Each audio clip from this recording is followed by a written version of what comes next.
কিন্তু এটা নেতৃত্ব। অনিন্দ্য রায় চৌধুরীর কাছে আসার চেষ্টা করবো। ডক্টর, আপনার মতামত কি? আপনার কাছে ভ্যাকসিনটা কি রয়েছে? গোটা বাংলা এই মুহূর্তে শুনছেন, আপনাকে দেখছেন, গোটা বাংলা জানতে চাইছে ভ্যাকসিন কি রয়েছে। এই যে ধর্ষণ, গণধর্ষণ, খুন, চিকিৎসক নিগ্রহ হচ্ছেটা কি বাংলায়?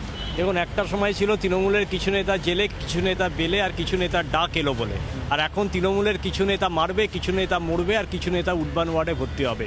আসলে এই ভ্যাকসিনটা মুখ্যমন্ত্রীর কাছে আছে। মুখ্যমন্ত্রী সেই ভ্যাকসিনটা নিজের আঁচড়ের তলায় লুকিয়ে রেখেছেন এবং মুখ্যমন্ত্রী নিজেও জানেন যে তার জলে চোর, জোচ্চোর, অপরাধী, ধর্ষক সমস্ত।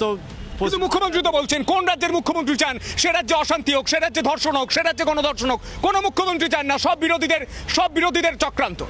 না, মুখ্যমন্ত্রী নিজে যদি ধর্ষকের হয়ে কথা বলেন, সেখানে নির্যাতিতার হয়ে কথা বলেন না, তো বাংলার বুকে তো আওয়াজ উঠবে। দেখুন, মুখ্যমন্ত্রীর একের পর এক স্টেটমেন্ট এবং মুখ্যমন্ত্রীর দলে যারা আছেন তাদের স্টেটমেন্টটা যদি আপনি লক্ষ্য করেন, তাহলে আপনি বুঝতে পারেন। অনুব্রত মণ্ডল একটা সময় বলতো চড়াম চড়াম দাগ, গুড় বাতাসা, পুলিশের গাড়িতে বোম মারবো।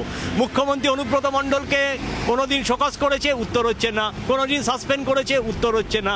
আপনি আরাবুল ইসলাম 2-3 রাউন্ড। গোটা রাজ্যের ঘটনার সঙ্গে অনুব্রত মণ্ডল এত বড় ইনফ্লুয়েন্সার যে গোটা রাজ্যে একই ঘটনা রয়ে যাচ্ছে, তার জন্য একই ঘটনা ঘটছে তার জন্য। দেখুন, পুলিশপন্থী নিজে যদি ধর্ষকদের আশ্রয়দাতার প্রশ্রয়দাতা হয়ে থাকে, তাহলে পশ্চিমবঙ্গের বুকে ধর্ষণ বাড়বে, শিল্প বাড়বে না।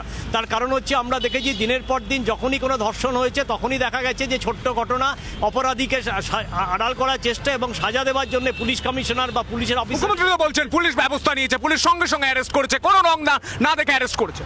কোথায় পুলিশ অ্যারেস্ট করেছে? যখন কলকাতা হাইকোর্টে মামলা করা হলো তখন পুলিশ নড়ে চড়ে বসলো, আর যখন নির্যাতিতার পরিবার গিয়ে এফআইআর করতে গেল তখন এফআইআরটা হলো না, পুলিশ ফিরিয়ে দিল। পুলিশ বললো এফআইআর হবে না।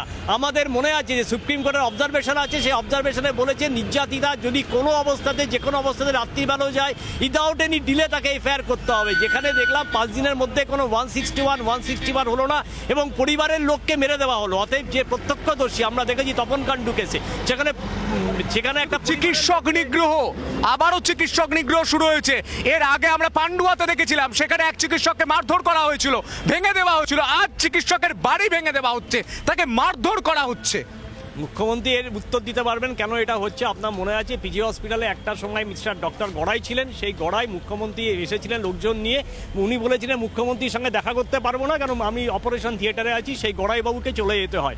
এরপরে প্রদীপ মিত্র এসএসকেমের ডিরেক্টর ফুয়াদ ভাই আরও ভালো বলতে পারবেন, যে তাকে বলা হয়েছিল যে আপনি এখানে কি করছেন, কুকুরের ডায়ালিসিস করার জন্য মানুষের নার্সিংহোমে কুকুর পাঠানো হয়েছিল। সেই কুকুরটা হচ্ছে অভিষেকের কুকুর এবং নির্মল মাঝি নিয়ে এসেছিল।